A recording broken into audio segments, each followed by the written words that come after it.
ഈ വചനം ഒന്ന് ശരിക്കും ശ്രദ്ധിക്കണം കേട്ടോ. ഇതിനകത്ത് വലിയ ഒരു സന്ദേശമുണ്ട്. സുഭാഷിതങ്ങളുടെ പുസ്തകമാണ്, 17-ാമത്തെ അധ്യായം 28-ാമത്തെ വാക്യം. മൗനം ഭജിക്കുന്ന മൂഢൻ പോലും ജ്ഞാനി എന്ന് കരുതപ്പെടുന്നു, അവൻ വായ പൂട്ടിയിരുന്നാൽ ബുദ്ധിമാൻ എന്ന് ഗണിക്കപ്പെടുന്നു. മിണ്ടാതിരിക്കണ, ഒന്നും ചെയ്യാതിരിക്കണ ചില ആൾക്കാരെയൊക്കെ നമ്മൾ വലിയ ആളുകളാണെന്ന് തെറ്റിദ്ധരിക്കാറുണ്ട്. അങ്ങനെ ഇടവരാറുണ്ട്.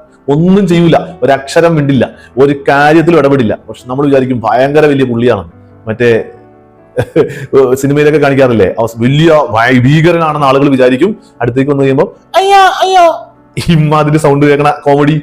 അതുപോലെയാണ് ചില കാര്യങ്ങളൊക്കെ. ചില ആളുകളൊക്കെ അതുകൊണ്ട് എന്ത് ചെയ്യുമെന്ന് അറിയാവാ, ഞാൻ വലിയ ബുദ്ധിമാനാണെന്ന് കാണിക്കാൻ വേണ്ടി ഭയങ്കരമായ ഗൗരവത്തിലും ഇരിക്കും. ഭാവം മാത്രമേ ഉള്ളൂ, ഒന്നും ഉണ്ടാവില്ല. ഈ മിണ്ടാതിരിക്കുന്നതും ഗൗരവത്തിലിരിക്കുന്നതും വലിയ ബുദ്ധിമാന്മാരുടെ ലക്ഷണമാണെന്ന് ധരിക്കുന്ന ആളുകൾ നമ്മുടെ ഇടയിൽ ഉണ്ടെങ്കിൽ അവരോടാണ് ഇന്ന് വചനം പറയുന്നത് തെറ്റിദ്ധാരണയാണ്. നിങ്ങളുടെ ഈ വലിയ ബുദ്ധിമാൻ എന്ന ഭാവം, നിങ്ങളുടെ വലിയ സംഭവമാണ് എന്നുള്ള ഭാവം എവിടെയെങ്കിലും ഒക്കെ പൊട്ടിപ്പൊളിഞ്ഞ് വീഴും. മൗനം ഭജിക്കുന്ന മൂഢൻ പോലും ജ്ഞാനി എന്ന് കരുതപ്പെടുന്നു, അവൻ വായ പൂട്ടിയിരുന്നാൽ ബുദ്ധിമാനാണെന്ന് ഗണിക്കപ്പെടുന്നു. ബുദ്ധിമാനാണെന്ന് ഗണിക്കപ്പെടാൻ വേണ്ടി നിങ്ങൾക്കൊരു വഴി പറഞ്ഞു തന്നതല്ല, നിങ്ങൾ ഈ ബുദ്ധിമാനായി കാണാൻ വേണ്ടി നിങ്ങൾ ഉപയോഗിക്കുന്ന വഴികൾ പൊട്ടിപ്പൊളിഞ്ഞ് പാളീസായി പോകും എന്ന് പറഞ്ഞു തരുന്ന വചനമാണ്. തിരിച്ചറിയാൻ വരട്ടെ. ഈശോ നമ്മളെ സമൃദ്ധമായിട്ട് അനുഗ്രഹിക്കട്ടെ.